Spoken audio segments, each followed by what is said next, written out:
બનાસકાંઠા જિલ્લાની બનાસ ડેરી માત્ર દૂધના વ્યવસાય સાથે જ નહીં પરંતુ ભવિષ્યની ચિંતા કરીને જળ સંચય માટે પણ મેગા આયોજન કરી રહી છે। જિલ્લાના સરહદી તાલુકામાં પાણીની વિકટ સમસ્યાને ધ્યાનમાં રાખીને બનાસ ડેરીએ લોકોને જાગૃત કરવા અને જળ સંચયના કાર્યોને પ્રોત્સાહન આપવાનું બીડું ઉઠાવ્યું છે। આજે ધાનેરા તાલુકાના સામરવાડા ગામે જળ સંચય માટે એક ખાસ બેઠકનું આયોજન કરવામાં આવ્યું હતું। બનાસ ડેરીના ધાનેરા વિભાગના ડિરેક્ટર જોઈતાભાઈ પટેલની આગેવાનીમાં આ મહત્વની બેઠક યોજાઈ હતી, જેમાં જળ સંગ્રહ અને જળ સંચય માટે લોકોના સહકાર સાથે કામ કરવાની જરૂરિયાત પર ભાર મૂકવામાં આવ્યો હતો। બનાસ ડેરી દ્વારા દર વર્ષે ચોમાસાની શરૂઆત પહેલા તળાવો ઊંડા કરવા, પાણીના વહેણ પર પાળા બાંધવા અને ખેત તલાવડી બનાવવા જેવા કાર્યો કરવામાં આવે છે। આ વખતે ધાનેરા તાલુકાના તમામ ગામોમાં વરસાદી પાણીના સંગ્રહ માટે 40થી વધુ શોષ કુવા તૈયાર કરવાનો નિર્ણય લેવામાં આવ્યો છે। ધાનેરા વિભાગના ઝોનલ અધિકારી નારણભાઈ ચૌધરી, વિસ્તરણ અધિકારી વિનોદભાઈ ચૌધરી અને બનાસ ડેરીની ટીમે ધાનેરાની તમામ દૂધ મંડળીના મંત્રી અને ચેરમેન સાથે મળીને જળ સંચયની નીતિનું આયોજન કર્યું છે। આ યોજના અંતર્ગત ખેડૂતો પોતાના ખેતરમાં નીચાણવાળા વિસ્તારમાં 4x4 અને 6 ફૂટ ઊંડો શોષ કૂવો તૈયાર કરશે। મેટલ સાથેના આ કૂવાની અંદાજિત કિંમત 4750 રૂપિયા નક્કી કરવામાં આવી છે, જેમાં 50% સહાય બનાસ ડેરી દ્વારા આપવામાં આવશે। આ અભિયાનની શરૂઆત આજથી થઈ ગઈ છે।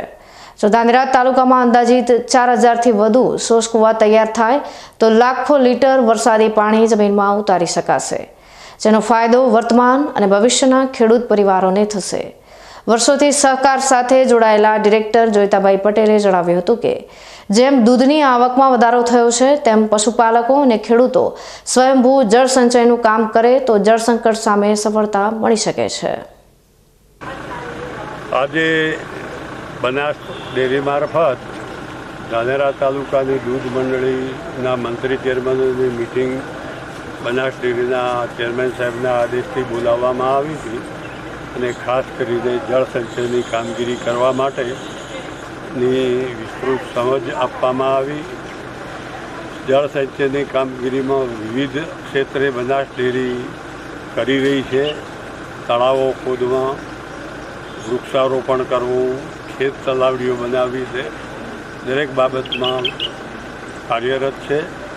આજના દિવસે એક વાત એવી નક્કી કરવામાં આવી કે એક મંડળી, એક ગામ દીઠ 40 ખેડૂતોએ શોષ ખાડા જે 4x4 ફૂટ અને 6 ફૂટ ઊંડા કરવા અને એનો જે ટોટલ ખર્ચ આવે છે 4750 રૂપિયા ખર્ચ આવે છે।